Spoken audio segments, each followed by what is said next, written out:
We are live. Hello, everybody. If you can see us here inside the Atlas Agency Launch Lab, my name is Sheena. We are here to talk to you about the sales process and the basics of going through a sales call as a consultant. And joined with me, I have Philip. Hey, how are you guys? Tell us a little bit about yourself. So my name is Phil Bally, and I launched the Guided Growth Syndicate about 5-ish or so weeks ago. And before that, I did some real estate copy. And prior to that, I spent 16 years in biomed, fixing medical equipment, everything from lasers to anesthesia machines and all that stuff. I also spent time in jail as a corrections officer. And I was like, oh, where's this going? Yeah, exactly. And I worked in restaurants and stuff, studied a lot of different things. And there's a reason I'm telling you all this, and we'll come to it a little bit further in the presentation. Yeah. So Philip and I connected a little while ago because he is very, very good at closing. And we had a conversation about my program. And then we talked a lot about his sales process and how everything goes. And so he's joining me on this live basically to talk about when you do a sales call, you're no longer stuck in the 1950s, but most of us don't know what that means in real life. And so we're here to tell you exactly what that means. And he's way better at explaining it than I am. Thank you. All right, so we have to promote what we do here at the Atlas Agency Launch Lab. So the Atlas Agency Launch Lab is a 12-step done-for-you program to help you set up your agency. For those of you who don't need that assistance, who don't need that one-on-one us working inside of your agency, we also have a few standalone modules. There are more to come. But one of them is the Atlas Sales Solution. And all those of you that have access to your free training also have access to this inside of your library. You can just go ahead, purchase it, and it's yours for the lifetime of this program.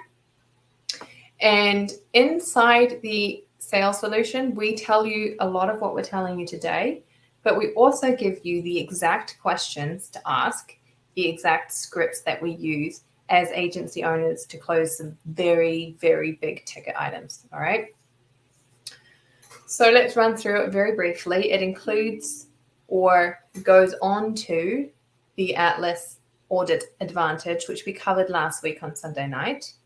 There's a very client-centric approach. So when I say client-centric approach, I mean that if you don't understand who you're talking to, then you can't sell them anything.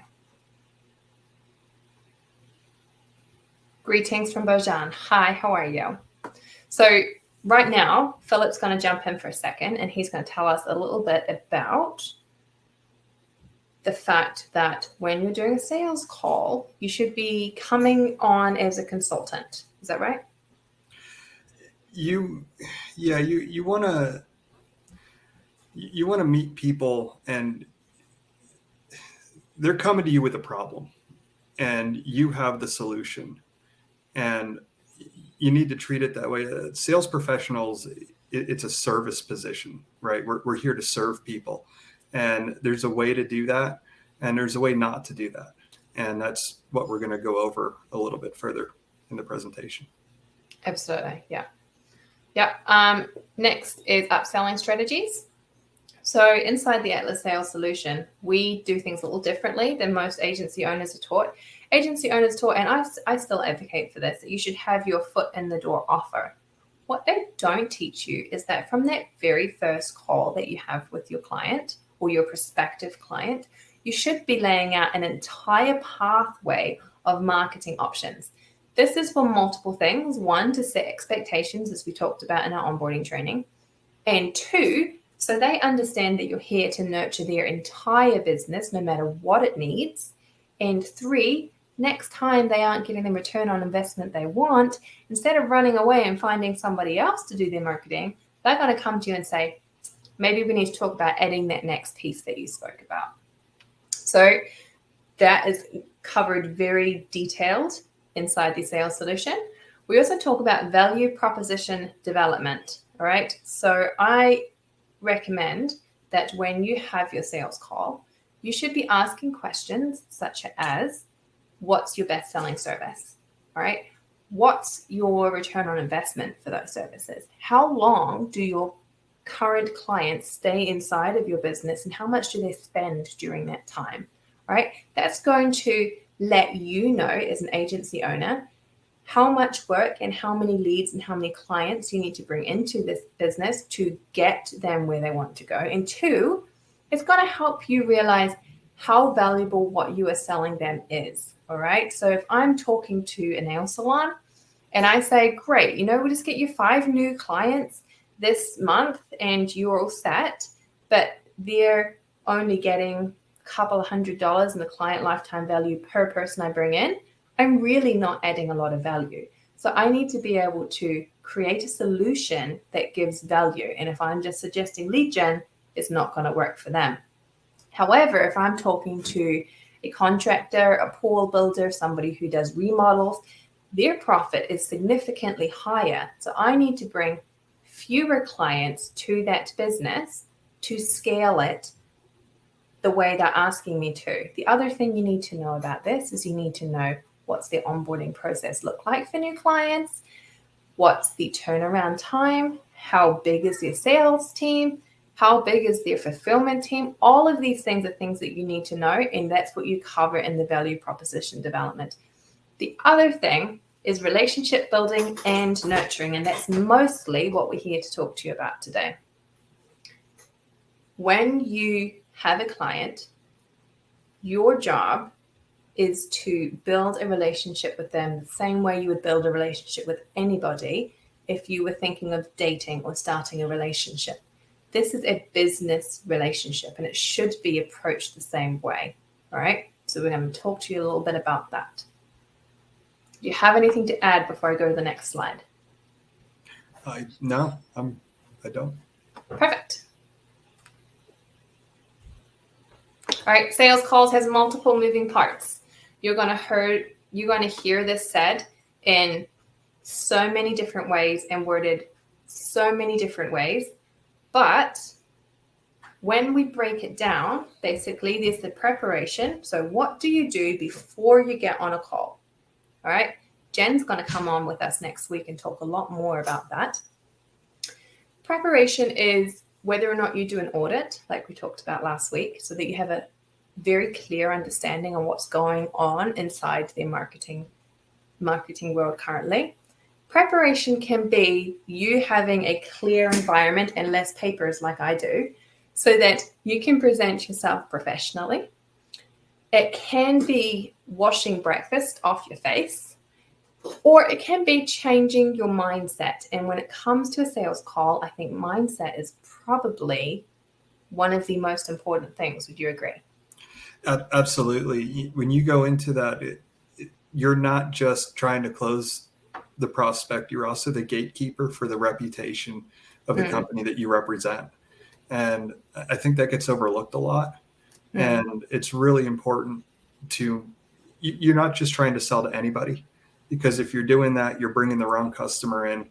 That customer is not going to be happy with the service they're getting. It's just going to be a headache for everybody. And ultimately, they'll probably want a refund. And all that work you did to get them in the door, you're not going to get paid for anyway. Yeah, 100%. The other part of mindset is recognizing who you are. All right. So in the Atlas Agency Launch Lab, in Module 1, the first week, we challenge our students to think about who they are. Are they a marketer there to sell a service, or are they an holistic business development specialist who can come alongside of a business and grow the entire business? And I don't just mean the business, because I'm talking about the team members. I'm talking about the business owner. I'm talking about keeping their accountant happy. I'm talking about everything that is involved inside of a business. As a marketer, especially relevant to you guys, because what you do, your entire job is to rapidly increase the asset and selling value of a business. Did you know that the amount of leads that they have inside their database is literally data that they can take to the bank and either get a business loan or data that they can take to anybody who is evaluating this business to be sold. If you didn't know that, then this one fact alone should help you reframe who you think you are, okay? If you approach any sales call with the knowledge and the confidence that this is what you're here to do, you're going to be able to go into a call with a lot less nerves. And nerves are probably the biggest thing stopping you from selling anything. But that is very true. And it can come across in different ways. And when you're nervous, you talk a little faster, you're a little slower on the uptake. And people read that, and they read that in your body language. And it intuitively makes them think, well, he must be hiding something. And then you lose the trust. And if you lose the trust, you lose the sale. Absolutely. Absolutely. So Jen's going to come on next week. She has had to step away from us for a little bit because she's had some major things going on inside of her agency. She's still involved in the launch lab. She just hasn't been on the lives. She has 14 years experience in somatic movement and brain spotting. And so she's going to come here and she's going to tell you 5, 6, 7 significant things you can do inside your body that's going to calm you down. And I'm going to talk you through a couple of the ones that I do, but she's going to come on and just blow your minds, right? So before I get into a sales call, if I have 2 minutes, I will step away from my desk, all right? I'll look at something as far as I can possibly see. I'm going to move my eyes side to side, all right? I'm going to relax my wrists, and then I'm going to do a lunge or something that helps me open up my hips. And I'm going to take a very, very deep breath. I'm going to put my shoulders back and walk back to my desk. This has given me 1 minute of time where the only thing that I am focused on is preparing myself, making sure I'm centered inside of my body as a container. That means that when I go to the call, I'm already calm. I'm already in tune with my body. I already know what's going to go on. And I can say, hello, Mr. Business Owner, instead of, hey, you know, there's a big difference. And that first impression really matters. You can get that hyperventilating going almost, and then it throws everything off kilter right from the get-go. Yeah. So the preparation is so many different things. All right. Then we're going to go to the introduction and establishment of the agenda. This is a very fun one, and we will cover it a little bit in more depth later. We're going to do an accurate discovery. You're going to ask questions. I say about 90% of your sales call should be you asking questions and your prospect or whoever it is you're trying to sell to doing all the talking. All right? 100%. Yeah. And the sales calls on behalf of the Launch Lab is very, very different because it's literally a sharing of information. But the first thing I do is I still ask questions and I ask them to give me a bit more background on who they are and where they currently are at in their journey to becoming a marketer. And one thing that does too is it helps you take control of the conversation right from the get-go. If you're the one asking the questions, they're the ones reacting to it. And it helps you get a feel for where they are and whether they're a good fit for your program. Yeah, absolutely. The other part of that with the asking questions thing, if you aren't asking questions, if you aren't in control of the conversation and leading the conversation along the path, not too rigidly, you need to allow it to go where it needs to go naturally, but you do need to lead it gently. If you aren't in that place, if your prospect's in that place of saying, okay, so what's next? They're going to be stuck inside their head thinking, okay, they're going to be trying to think of the next thing to say instead of feeling relaxed and comfortable so that you can show them that you're trustworthy. And, they're coming to you for a service or a product or whatever it is. You have the solution. And if you're leaving them saying, what's next, then they don't believe you have the solution anymore. And you lose that credibility. Yeah, absolutely. I completely agree. If the other part of this also is if you don't immediately set the agenda, if you aren't the one asking the questions, you're leaving it open to them asking questions. And one of the first things they're going to say is, how much does it cost? And as soon as they know the cost, it doesn't matter how much value you show them, because all they're going to think about is that cost. This atlas, it could cost $20, but it won't matter, because they're just going to, $20. Like they need to know the values there first. Absolutely. Absolutely. And so I sell marketing things up to $15,000, sometimes $20,000 a month. All right. And the only way that happens is because, one, I've determined that this is a business that I can say that and it's going to make sense. And two, I have already asked all those questions. They feel like I actually know what's going on, and I'm providing them with an answer, with a price that is relevant, instead of just immediately saying, okay, this is how much it's going to cost. I'm like, well, you don't even know what I need, like things like that. Right. And then the other part is, if you're leading the conversation, if you're asking the questions, they're going to become invested, okay? And that kind of leads to the next part, which is an accurate discovery and revealing the pain.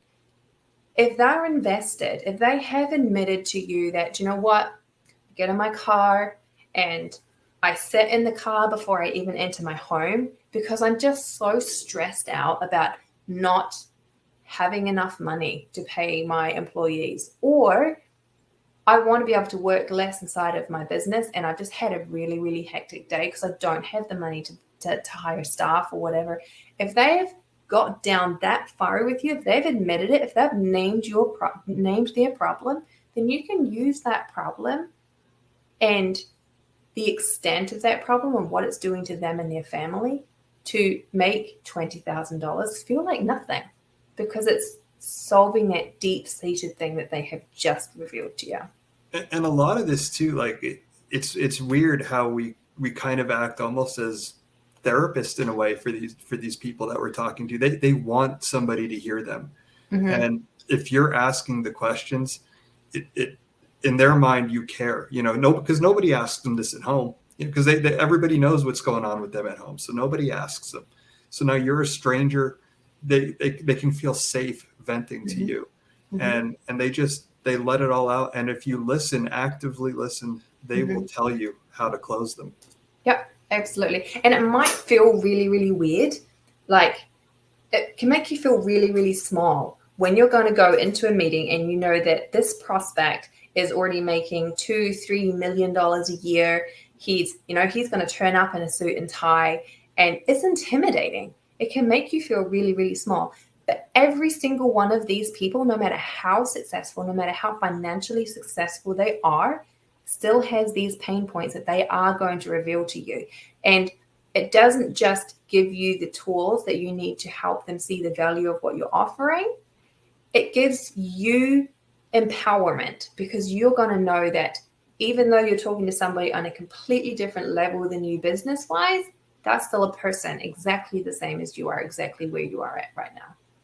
And you can flip that around if you really take this to heart. You can flip that around, and instead of feeling small, it can be empowering, because now you're helping somebody that is above you, right? So, and they're coming to you for a solution, and that should do wonders for your self-confidence and even your business, because you'll feel more empowered to move forward with it.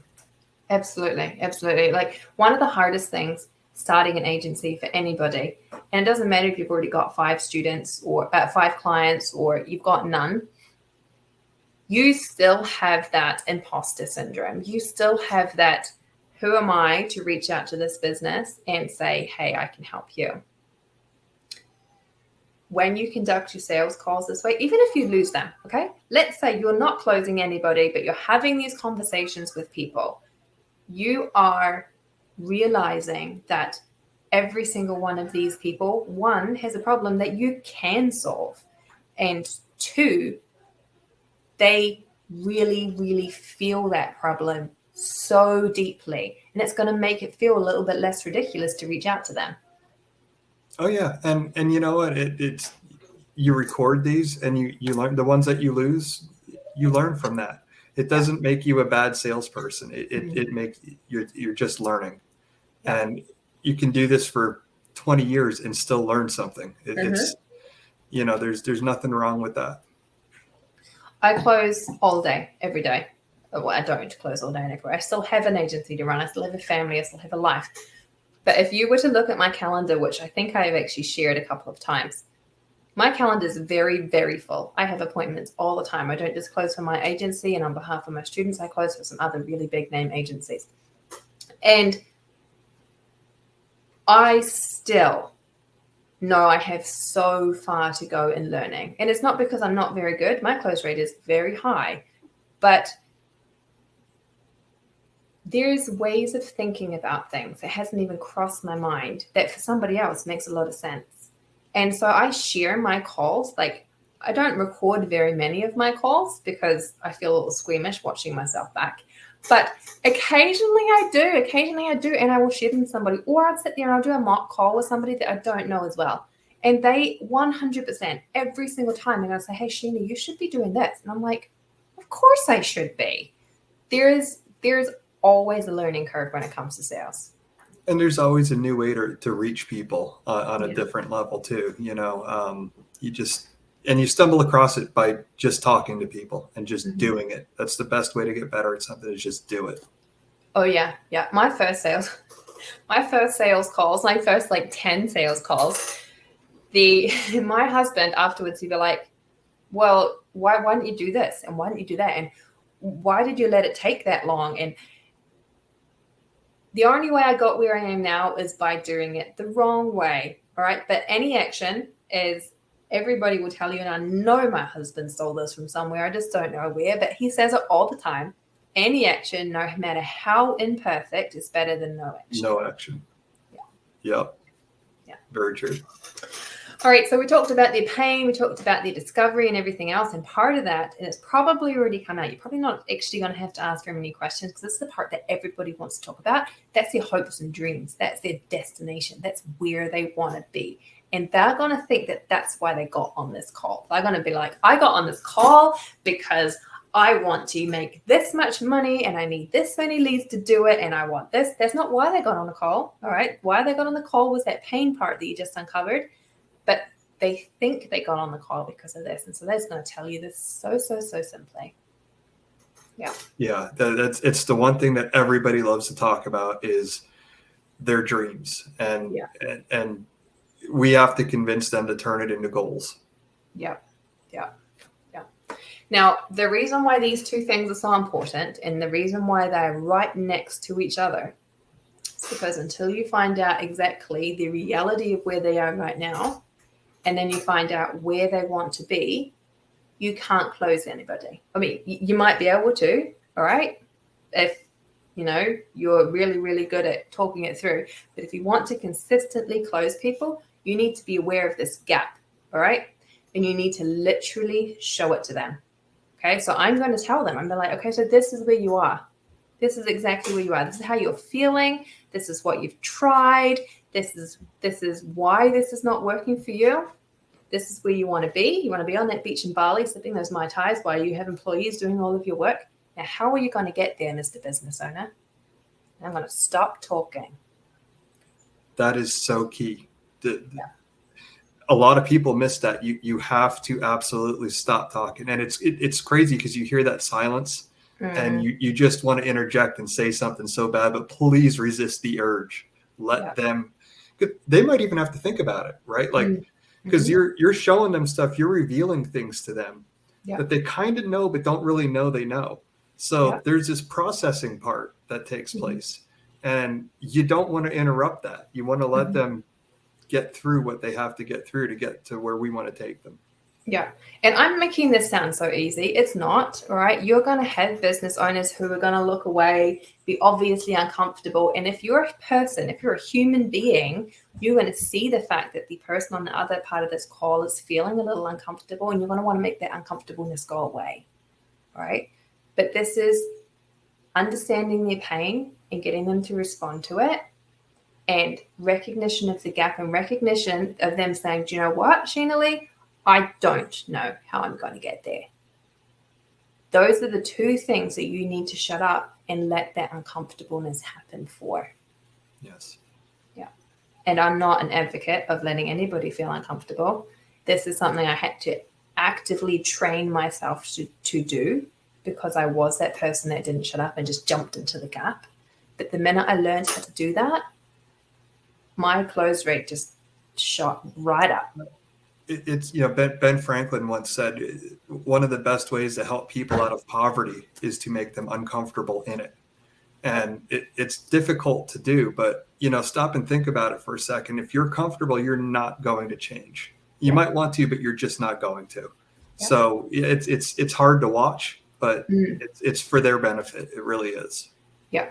And if you're sitting there thinking, so I just sit there and interrogate people and make them feel uncomfortable. No, you do not do that. All right. As Philip said, you've got to meet them where they are. All right. As I said, you've got to have that preparation, that mindset, that therapeutic leading them on a journey mindset. All right. So these questions aren't going to come across as an interrogation. They're going to come across as genuine concern and care, and there's going to be an integrity to the conversation that wouldn't be there inside of an interrogation.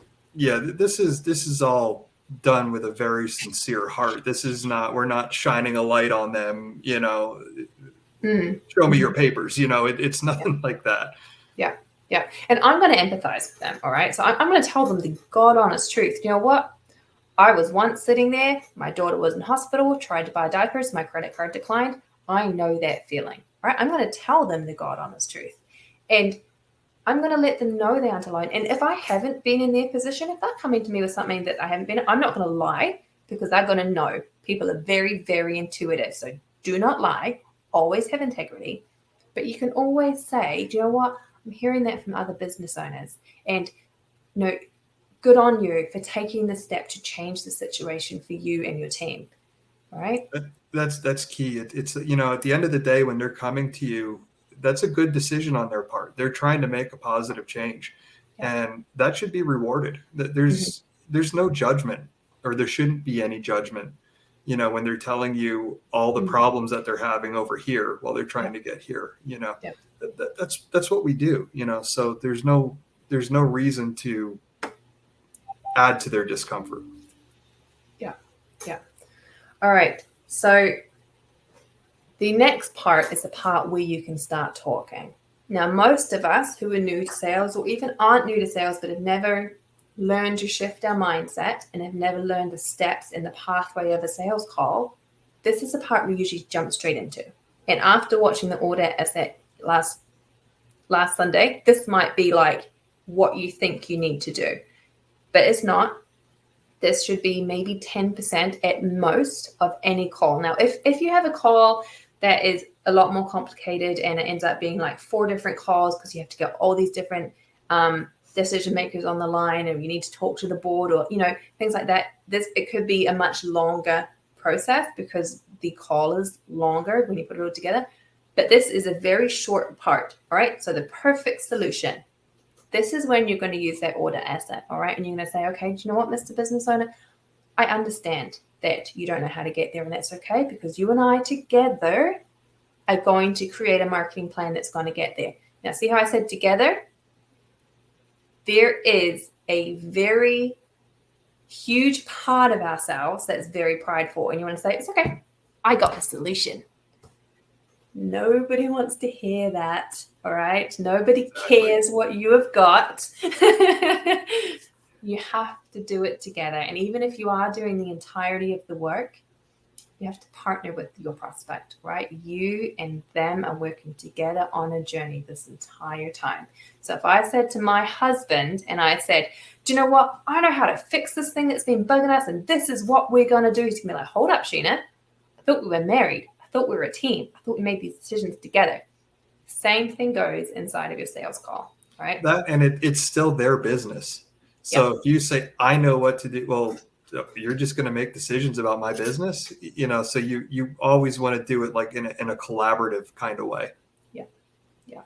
And, you know, you're going to get those people that are like, just tell me what to do.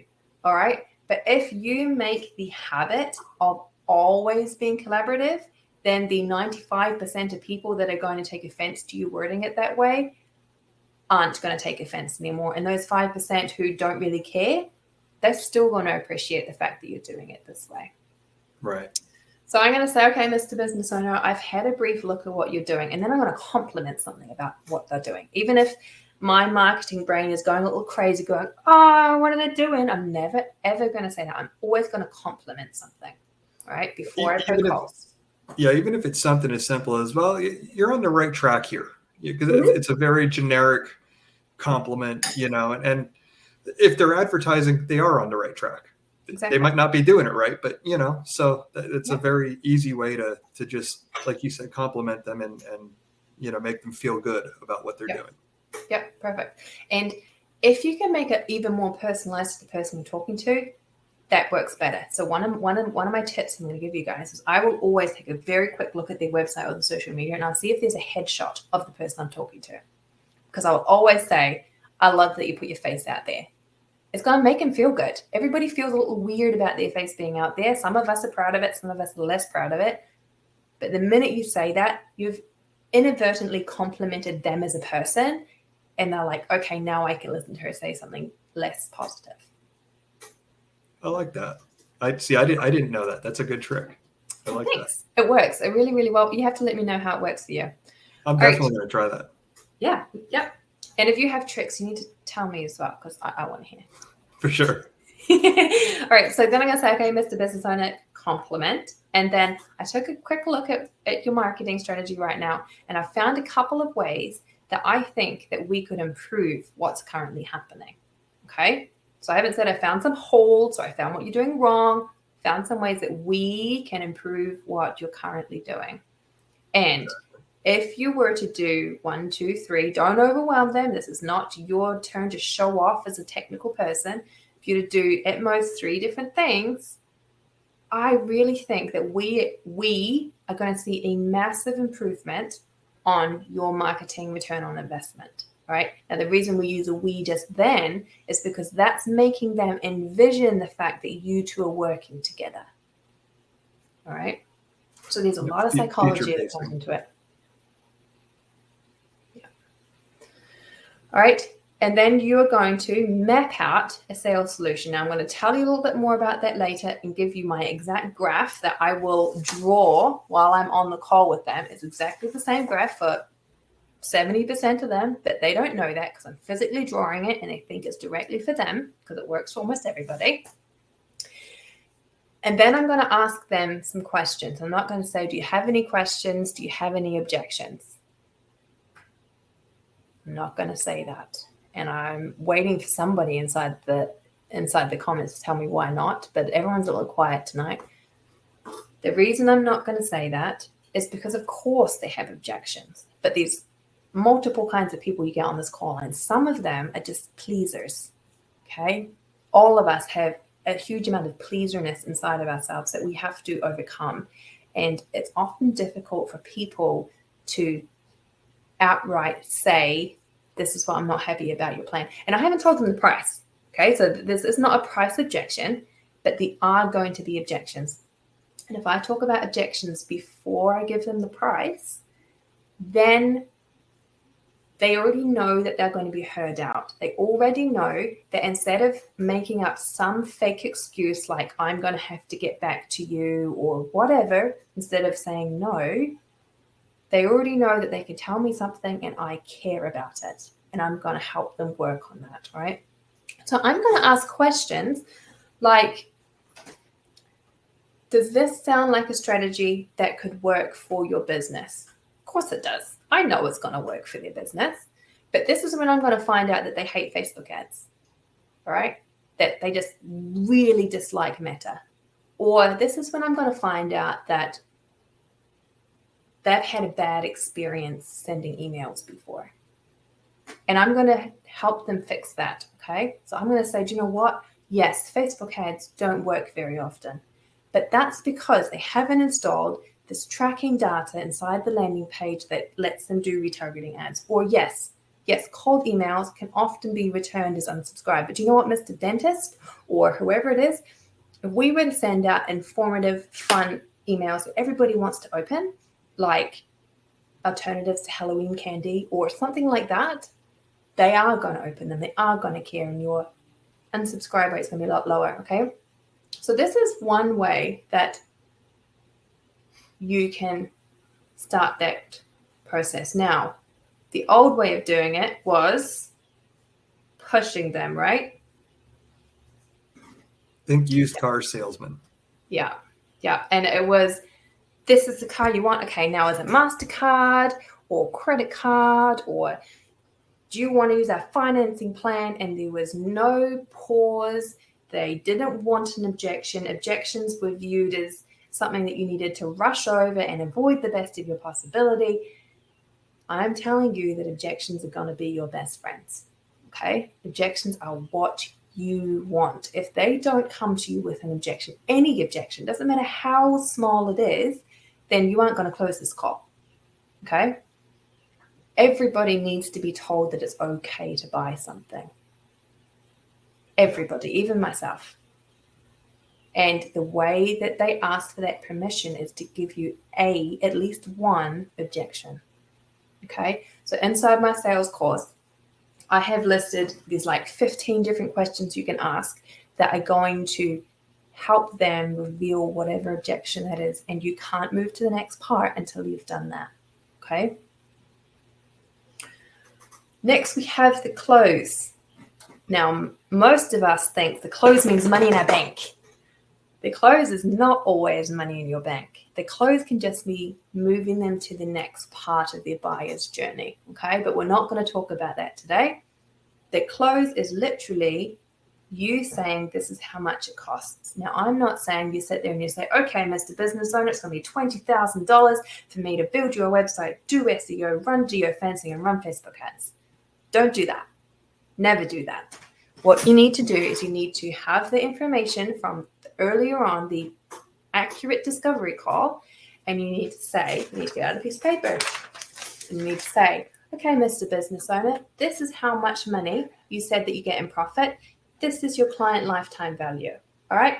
Now we're going to implement these things here, and it's going to, even if let's lowball, I only got you 5 clients. This is how much money it's going to get you. This is how much it's going to cost. And they're going to see that there's a massive gap in this in here. Okay.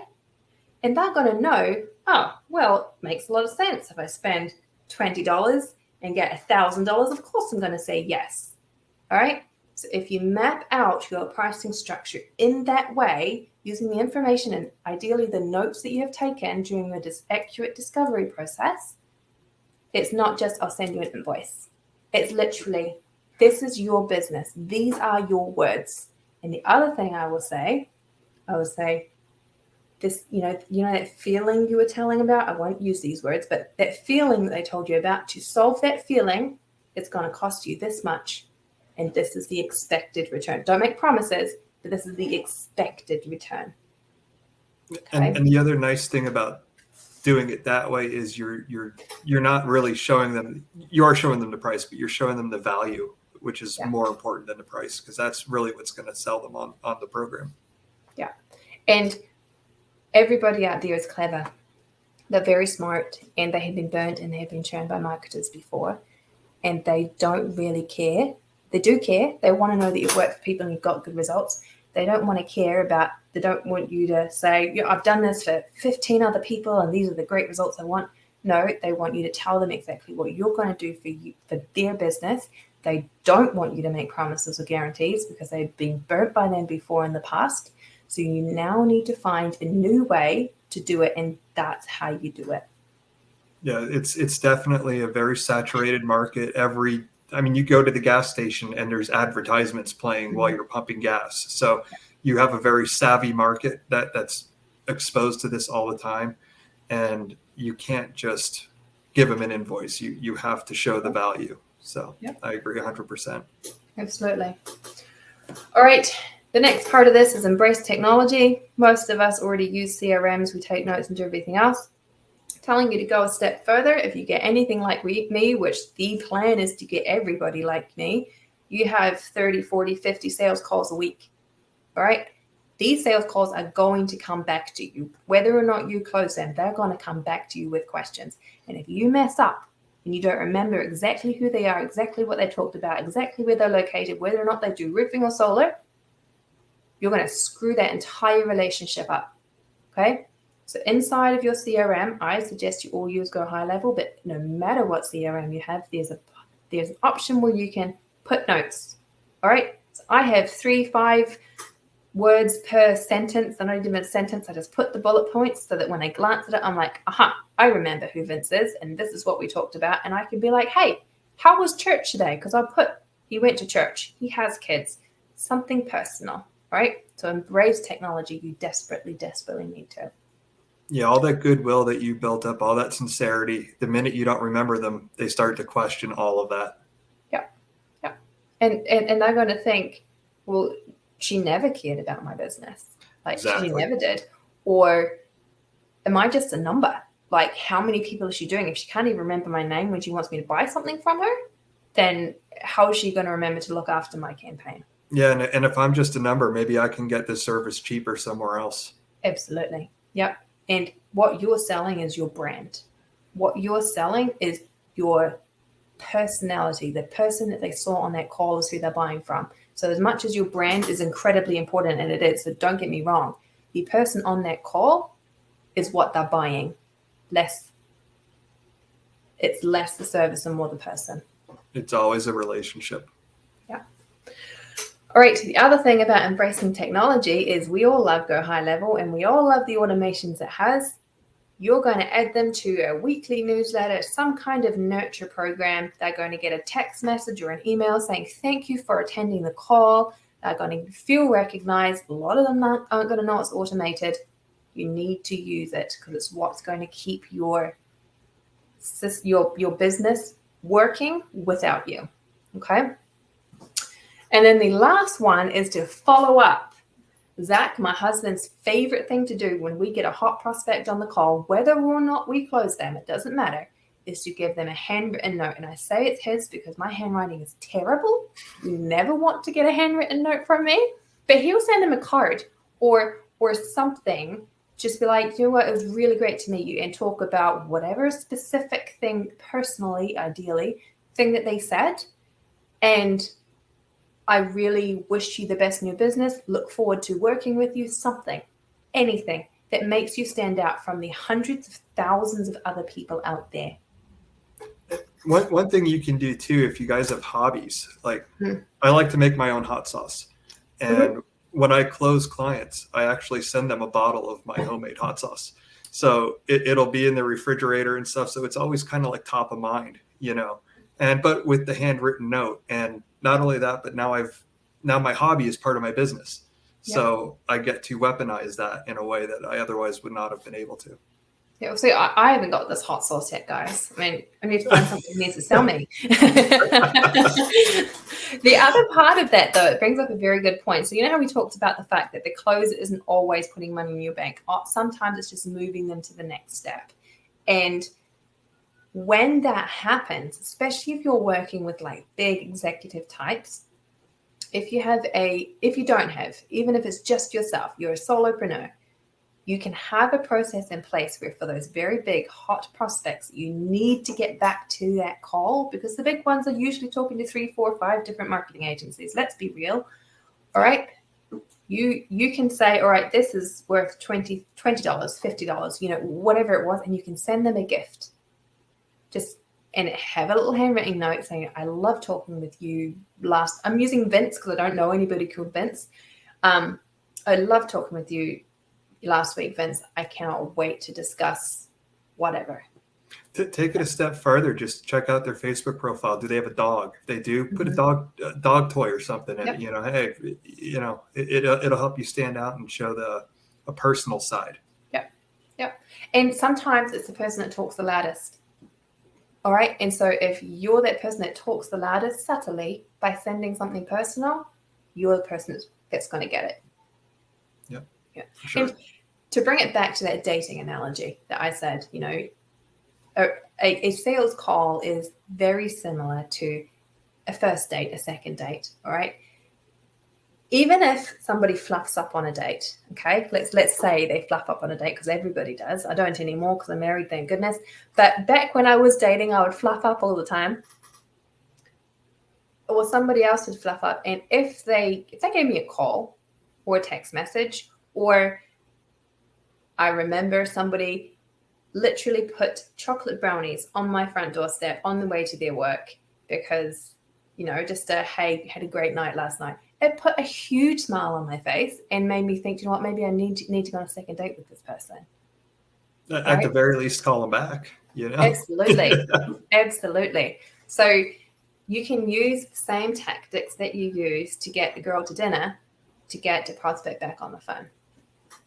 For sure. All right.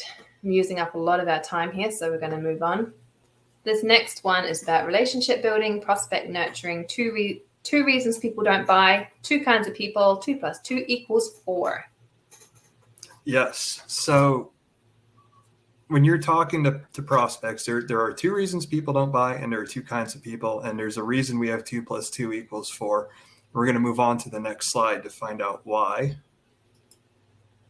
Oh, I just ruined my desktop. 1 second. Sure. I work with technology every day and it's still not my friend. Here we go. There we go. All right. So there are 2 reasons people don't buy from you. 1, they have no money, or 2, they have trust issues. Mm-hmm. And what does that look like? Well, we know what it looks like when people don't have funds. Mm-hmm. And hopefully our funnels and our appointment setters can weed out most of them, but it does still happen. I suggest giving them some value, just enough to kickstart them, because a lot of times what happens, these people, they can get motivated by a small, quick win. Mm-hmm. And when you're talking about the Anglosphere, specifically Australia, New Zealand, Canada, UK, and US, even broke people can usually find a couple $1,000s with the right motivation. Mm-hmm. And this is not an invitation to take advantage of people, of course. I'm saying this with the understanding that the product or service that we're selling will truly benefit and help these people. Yeah. If you're selling like collector cards or NFTs or something, if the prospect's broke, move on. But we're all good folks here, so we know that already. Yeah. If they have trust issues, and let's be honest, we all do. I know I do. The great thing about technology is that we can do business with people halfway around the world in real time. Mm-hmm. But the horrible thing about technology is that we can do business with people halfway around the world in real time. So we need to understand where these trust issues come from. Yeah. And the next slide, if we can. Well, I'm going to pause for a second here about trust issues thing. There's 2 parts to this trust issues. All right. So what Philip's talking about here is that you haven't established trust with that person. All right. The other part of it, though, especially inside of my space, is as a mentor to people. And I think you guys are going to find this. Well, I know you guys are going to find this, agency owners as well. You are telling people about the possibilities. You are not just asking them about their goals and dreams. You're helping them think bigger. Okay. And sometimes, quite frequently, you're going to find somebody that has that no trust inside themselves. Okay. They don't know they can think bigger. They're not allowed to think bigger yet. Nobody's given them permission. They've been institutionalized. Yeah. And so I literally said this, all right. And if my student that I said this to is watching, I'm going to tell you I literally said this to them. We had a follow-up call and we answered the questions and everything that obviously comes out of, investing 90 days worth of your time into something. And they're like, I'm worried. I can't remember the exact word they said, but, I'm worried. And I said, look, 2 reasons. 2 reasons you're worried. You either don't trust me or you don't trust yourself. If you don't trust me, there's not a lot I can do about it. If you don't trust yourself, I can work with that. And they literally said, very honest, and I appreciate it so much. They literally said to me, do you know what? I don't believe in myself. And you're going to find that with your business owners as well. You're going to say, we can do this. And they'll be like, oh, what if I can't handle that much responsibility? What if I get too much business? Blah, blah, blah.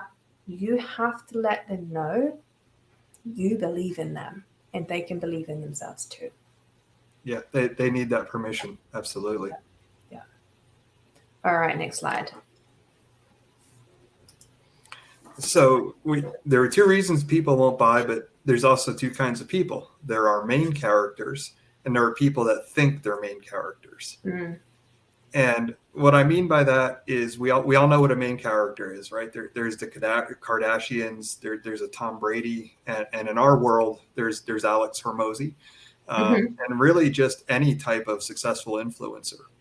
And we all like to talk about how we don't get caught up in that stuff. But if I asked you, like, if Kendall Jenner came in and offered to pay you $1,000 to be part of her entourage for 45 minutes, would you do it? I mean, I would. Maybe just for the fun of it.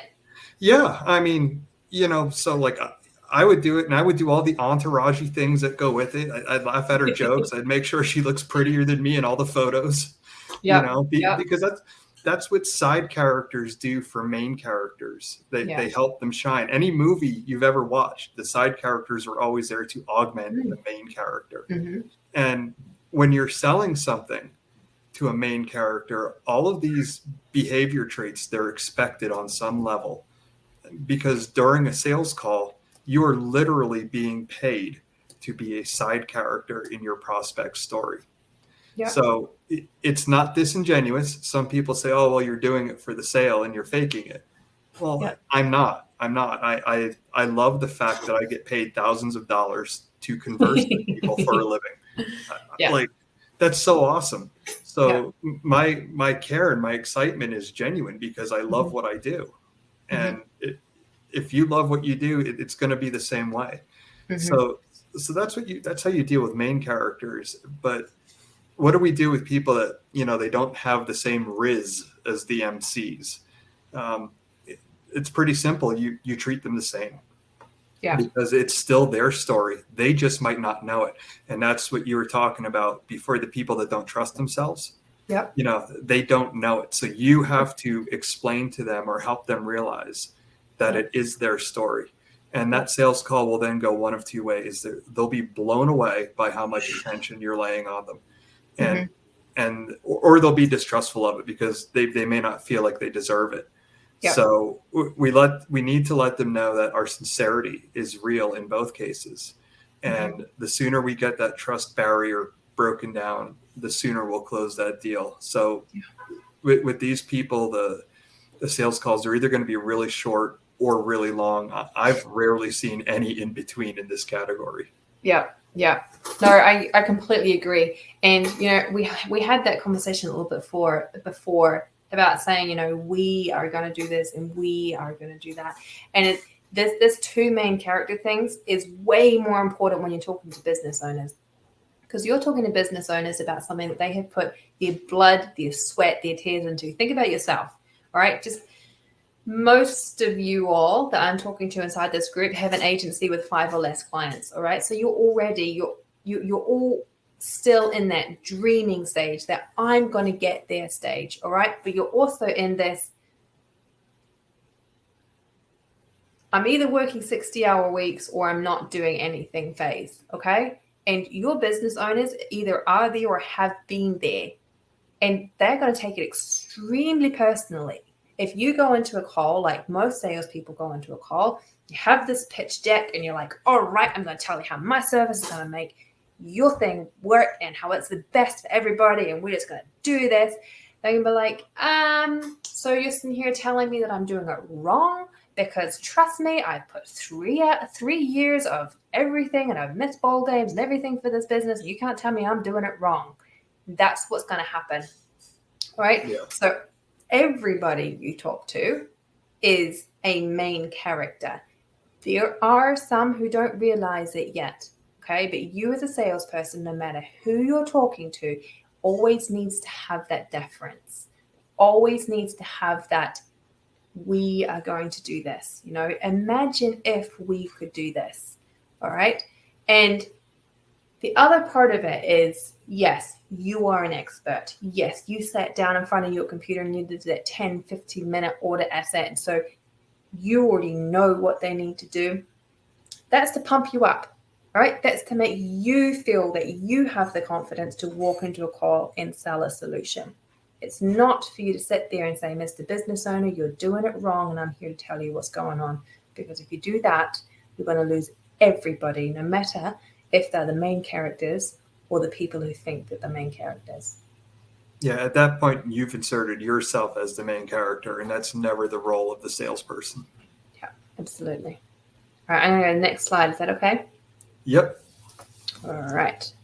So in the first slide, we saw 2 + 2 = 4. And the reason for that is because whenever you're in a conversation with somebody, there are 4 people having a conversation at the same time. Mm-hmm. You're having the conversation with the prospect, but your subconscious and your prospect's subconscious are also getting to know each other. Yeah. And a lot of people don't know this, but our subconscious, like the operating system that our whole worldview platform runs on, is basically done growing by the time you turn 8. So all the things you do on autopilot are being decided by an 8-year-old you. And that makes the world make so much more sense. I'm just saying. And it's also slightly terrifying in a way too, you know, and everybody has this. So when I meet you for the first time and I introduce myself, I say, hi, my name is Phil. And you reply, we don't realize it. Our 8-year-old subconsciouses, they're meeting each other too. And they're 8 years old. And I'm 8 years old. Our subconscious, they're 8 years old. So they're not as polite as you or I would be because, you know, they're 8. So, yeah. So if you've ever got that uneasy feeling in your gut, people call it intuition, but it's not. It's your subconscious, and it's just you're paying attention to it. And but usually, what happens, you know, anybody that has kids knows this. Adults are talking, and kids come in and they go, "Mommy, Daddy, what do we do?" We go, "Hey, come on, quiet. The adults are talking." So we don't pay attention to it, and we treat it like a child, and we tell it to be quiet, and you know, we move on. So what do I mean by subconscious is meeting, though? It sounds kind of like a hippie thing, and I don't mean to go there or anything, but it's comfort zones and boundaries. So when you were 8 years old, like think about having to go to the dentist. Like it's good for you. You go to the dentist to get your teeth cleaned and taken care of and stuff, but you don't want to go at all. You're probably even scared. So even though you know it's better for you, you're not going to want to leave your comfort zone. And you can't just pick the kid up, kicking and screaming and force him to go. You still have to convince him on some level, because otherwise you could create like a lifelong trauma, and then he never goes to the dentist, and then he has to have his teeth pulled and his heart problems and all that stuff. All that. Yeah. You have to make it make sense to them. Exactly. Yeah. So, and this is why people will stay poor and broke and hungry. Whatever you want to say, because your solution, it's fighting a 2-front war. They're afraid of change, and they crave stasis. So you have to help keep them focused with their eyes forward, and you need to go to them because you are asking them to leave their comfort zone. As shitty as it might be, it's still their comfort zone. And a good leader doesn't ask anybody to do anything they won't do themselves. So you need to model that behavior and meet them where they are to guide them where they need to go. The moment you get behind them and push, you've already lost them. And I'm going to give you a real world example of this right now, because I'm sitting here and I'm speaking to you as an authority on this subject. Just by opening my mouth, I'm asking you to trust me. But you can probably tell from my body language that I'm nervous as hell. I've never talked to a group of people on video before. So a few things are going on here. It's stage fright, camera shyness, whatever you want to call it. But you don't necessarily know that. You hear my words and you see my body language. And you get this feeling that something's off. So it creates this trust deficit. And it's kind of crazy because I can talk to anybody over Zoom one-on-one, and I don't have that issue. It just doesn't bother me. It's weird. Being recorded changes everything for some reason. So that's just a whole nother ballgame. So, I might seem jittery or nervous or whatever, but now that you guys know why, something else happens. I'm being vulnerable and I'm being truthful with you. So one, you can likely relate to me. But two, more importantly, you see that I'm practicing what I'm preaching. I am leaving my comfort zone to come meet you where you are to help give you this information. And when I'm doing that, it adds instant credibility, and it will work the same way with you and your prospect. I've never heard it said that way. All right. So I've heard it said, and I even say this, you need to, meet them in their pain. You need to dwell in their pain. You need to go down to hell with them. But the way you just said that makes so much sense. See, guys, this is why Philip's on here with me, because he can explain it better than I can.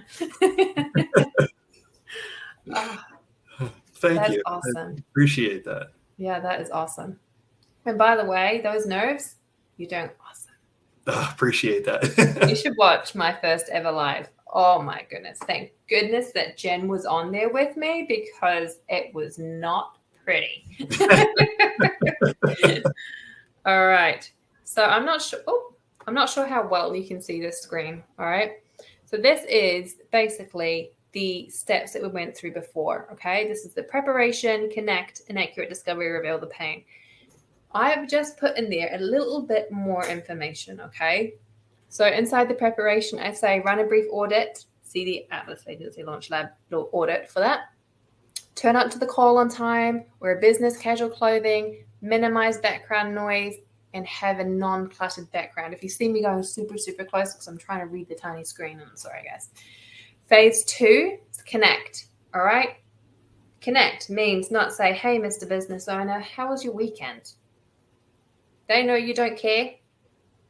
You're really just saying something to start the conversation and fill in any awkwardness of talking to a random new person that you've never spoken to before in your life. And they know it.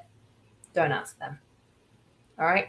Unless you've spoken to them before and you have something personal that you can ask them about, do not do any small talk.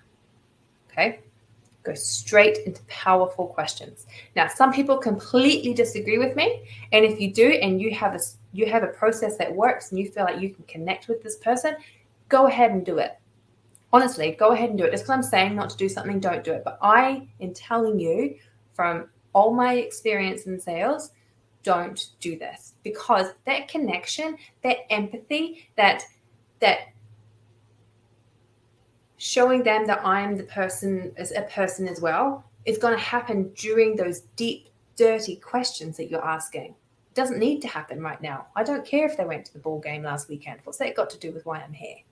And they know it, all right? So the first thing you do is you ask a powerful question.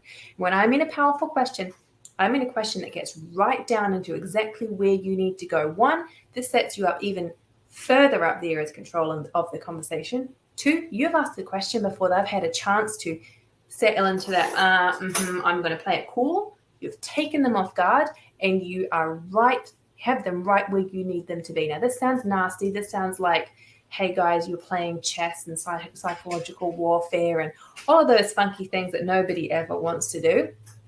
If you want to be successful at sales, you need to know how to ask powerful questions. You need to be a therapist. Okay, you 100% need to be a therapist inside of a call. You need to have empathy. You actually need to care about the questions you're asking. So what I say, now that I've beaten around about it, is I will say, hi, Mr. Business Owner. My name's Sheena. What was it about my ad that encouraged you to book this call today? Introduce myself. I have established the agenda. I have established control of the conversation, and we're off to a flying start. Okay? And guys, just to kind of elaborate on that a little bit, it's psychological warfare and all that. These are tools. Tools are amoral. They're not good. They're not bad. You can use them for good or evil. It's up to you. We're telling you to use them for good. Yep. Yeah, that part of you that's telling yourself, oh, no, that's nasty, I shouldn't do that. That's your imposter syndrome talking. Okay? Yeah. That is not reality. That's everything that we have been taught about how to view money, about how to view politeness, about how to conduct a business relationship. That's the way we've been conditioned, and that's the feeling that we have about ourselves, that we don't have the right to ask these questions. That's telling you that it's wrong. It's not that it's actually wrong. Sure. And Jen's going to come on next week, and she's going to help us shift that so we know that it's no longer wrong, so we believe in ourselves, okay? All right, I'm going to get back to the thing. All right, so the next thing is an accurate discovery, okay? So when you start, you need to keep it very, very broad and then like come down a little bit. And as you do this, as you talk to specific niches, you're going to know exactly what questions you need to ask. All right, so basically you need to know what's their present situation, and you're only going to use about 3 or 4 questions in this process. Reveal the pain. Right, so when you feel like you have enough information about the broad part of where they're at in their business, you need to know, you need to dig deeper. All right, if you think that you've got, I need more leads, that is not enough. You need to go much deeper than that. If all of us could close somebody because I said I need more leads, then all of us are going to be millionaires. So we know it doesn't work. That's why you need to go deeper. Okay. On average, it usually takes about 3 or 4 questions to get the answers you need. And if you're sitting there saying, how do I know I've got the answers I need? 2 tips for you. This doesn't work for everybody, okay? But there's 2 tips for you. If you're talking to a woman, their vocal pitch is going to go up. They're going to start talking a little bit faster, and they may start glancing away occasionally. All right, they're kind of going to withdraw into themselves a little bit as if they're protecting themselves, and you may hear some emotion. Talking to a man is almost the opposite. Okay, they're going to raise something up. All right, they could be going like this. They put something between you guys. They're going to slow down what they say. And then at the very beginning of before they say that, you're going to see them glance down or glance away, right? Because they don't want to admit it. So the minute you've heard them say whatever it was like that, you know you've got there. You know that you're ready to go on. You've got the information you now need to close this person. And it takes a while to learn how to do this, all right? So if you don't feel comfortable going into this now that you know what you need to do and you need someone else to help you close, 100% reach out to me, reach out to Philip. Philip closes for very big ticket people. I close for big ticket people. I have people that I actually trust enough to take over my calendar when I need to. That is also available to help you close. So if you need help, let us know. We're here to help you. You can even sit in on the call and watch how it's done. Sitting in on that call, I'm going to get a little nervous because I'm going to feel like I have to do it right. So I might do it wrong, and that's okay. But we will help you, okay? Uncovering the destination's the next part. As I said, this is so simple. They're not going to want to answer your deep, dark questions. They're probably already given this to you, but you can ask, you can use your marketing sense to expand on this. All right. So they've already said, I need more leads because I need to get to this. I need to go to that. Now you can ask, well, what do you consider a lead? Who determines what a lead is considered? And do you know exactly how many you need? Because what's your close rate? What's your sit rate? What's your close rate? Ask those questions, and this is going to help you do that part. Recognizing the gap and the consequences. I literally just showed you how to do that. Okay. Sometimes I do this verbally because I can also close over the phone. I prefer to use a video. Sometimes I will literally write it down. All right, and I'm going to show them that I've taken notes because everybody wants to know that you've taken notes. All right, so I'm going to show them that, you know what, this is what you said up here, Mr. Business Owner, and this is what we said down here. How are we going to get there? Sometimes I need the visual cue. And do you find too, like I find it actually handwriting it and showing them the paper as opposed to having an iPad or notes on my phone or something. Oh, yeah. I feel like it makes a bigger impact for them when they see that. Yeah, and do you know what? I don't even know why. I think it's because there's something very personal about something that's handwritten. Yeah, That's yeah. what it is. Yeah. A little old school. Yeah, but like if I was to get a typed letter versus a handwritten letter, I'm going to treasure and hold one more valuable than another. And I think the same happens for the notes you're taking. More effort goes into it when you're handwriting as opposed to just typing. Yeah. And, there's another thing. If you're sitting on a call with somebody and you're like, okay, just forgive me a minute if I'm typing, you're looking down, you're focusing on this, you're not doing anything. Whereas if you're looking away to take a note, you're constantly glancing back up at the screen. You'll see that. You're constantly re-engaging with that person. You're holding eye contact much more. They're going to feel like you're way more invested than if you're on another tab, just going over here, blah, blah, blah, blah, blah, because you're not holding the conversation the same way. And there could be a posture thing too. Like if I'm at my keyboard, it looks like you're looking down on them almost a little bit as opposed to, Yeah, absolutely. All right, the perfect solution. So I just told you how to do that, all right? And I think I have a slide here for you that I'm going to walk you through, as you see right here, okay? Now, my handwriting is terrible. Like, it is atrocious.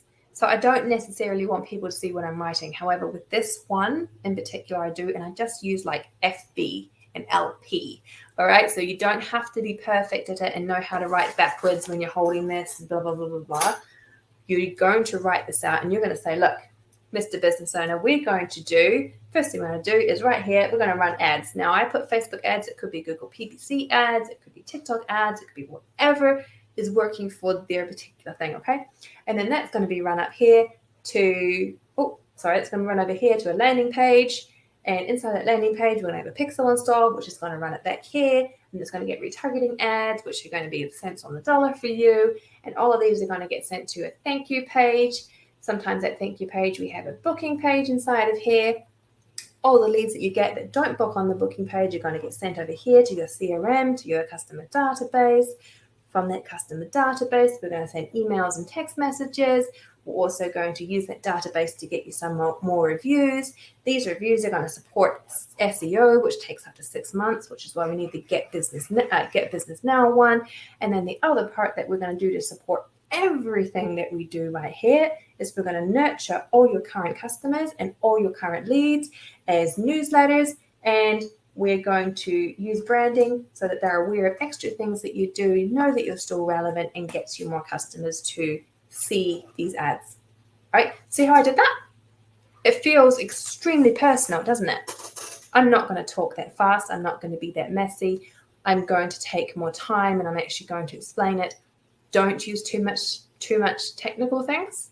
Do you see how I didn't sit there and say, okay, we're going to SEO, we're going to do a keyword analysis, and we're going to do this, or we're going to do Facebook ads, and we're going to use 2 ad sets with 10 different ads each, and one ad's going to have an interest one, and another ad's going to be I'm not here to put them to sleep, guys, okay? And it's very hard for us as marketers with all this knowledge. Sometimes it's years of knowledge of exactly how to push the buttons, because often that's all what we're taught inside of course, right? We go there to learn Facebook ads, and that's what they teach us how to do. Nobody teaches us how to talk about it to somebody who isn't in this space. And they're going to ask questions, because trust me, every other marketer out there is putting them to sleep with technical knowledge. They're going to know a little bit and they're going to ask questions. And that's when you tell them. And again, I'm sorry, I just wanted to, if you're talking a technical language, chances are that they've heard a little bit. They might know enough to be dangerous, but certainly not enough to understand you completely. So now you're talking over top of them. And now they're not the main character anymore, because it's all about reaching them. So you have to talk to them in a language that they understand. Yeah. Or they're going to say something that you're then going to have to correct, and you never want to have to be correcting them. Keep it very, very broad. Now, the little secret sauce to doing it this way, guys. You know how when you did your course, everybody is like, and every single month you're going to check in with your client and you're going to upsell them. How good have you been at doing that? Most of the time you're sitting there trying to explain how the campaign worked, why they need to run Valentine's Day text, blah, blah, blah, blah. And you've put them in this, I've got to absorb all these numbers and thanks for explaining what they mean, because I know that you need to, and they're in this frame of mind. And now you've got to say, okay, now, Mr. Business Owner, do you want to buy this thing from me? Doesn't work. It does, but not very frequently. You're not getting the success that you need. If you have laid out their pathway like this, all right, if they've literally seen where they're going, and there's so many more things to add to this, guys, all right? Just keeping it simple. They already seen where they're going. They already know that they've got all these different things to do. They're literally going to ask you to do it. Okay, they're going to come to you and they'll be like, all right, so do you think we should start the SEO now? And you'll be like, well, we haven't done customer reviews yet. Should we put that in first, because it's what's going to support the SEO? All right, they're asking you to upsell them because they've thought about it. They already know. You've given them insight into the future, and people like predictability because they don't like change. So now when you come to them with that upsell, it's not a change. It's not an upsell. It's just the next step that they're already prepared for. Yeah. And the other thing to think about when you do this, guys, how many times have you been part of a course or anything and you think, right, I just paid $6,000 and they're going to put me through this. And then you're sitting there one day just randomly and you see a live come up where they're promoting that you buy another course because apparently you can't do this without having bought that course. Or you sign up for buy a brand new computer. Here's a good one. You buy a brand new computer and then you get to the counter and they say, oh, you can't use your computer unless you've installed Microsoft and you've done this and you've done that, and you end up paying all this more money. How does that make you feel? Like you've been ripped off. That's right. It makes you feel like you've been taken on a ride and you're being scammed and the wool's being pulled over your eyes. If you're not laying out the pathway and being 100% transparent is the wrong word because you can't be 100% transparent, but if you're not setting it out and letting them see what the real plan is before they say yes or no, they're going to run away. And if you want to scale an agency, you don't want to constantly be in, oh, I've got to get my fifth client, or I just lost another client, now I need to go get another one. You're not going to scale an agency. The only way you can scale an agency is if you have sticky clients. And it starts right here, where they already know what to expect from you. All right. I hope that that's been helpful to all of you. We've covered a lot of ground here. As I said, inside the sales solution, we go way deeper into this. All right. We give you way more actionable. This is exactly what you ask. This is how you handle this objection. This is what you do if they say this. Send me a proposal, send me an email. This, however, is going to give you hopefully enough actionable intelligence that you can then go into your next sales call and test it. Try it. I want to know how it worked for you. I want to hear. You need to put in the thing. The whole reason I'm live here, guys, is to give you tools to use. Not giving you tools to sit here and consume and be like, do it, great, now I know how to do it. No point. There's no point in just learning if you're not doing it. So please let me know that you're doing things. I want to hear from you. If it fails, if you think I got it wrong, please tell me. And as always, need any help, let us know. Philip and I both have our email addresses out there on the first screen for you, which I'll pull back up again. If you want to learn more about the Atlas Agency Launch Lab, you want introduction to people that can close for you, reach out to me. If you want to know more about sales, if you want somebody to help you close your big ticket items, reach out to Phil. We will be around inside this group asking questions, and I will see all of you inside the Go High Level Automations and Funnel group tomorrow night with John to talk about referrals. All right, guys, it's been fun. I'll talk to you later. Thanks, guys. Take care.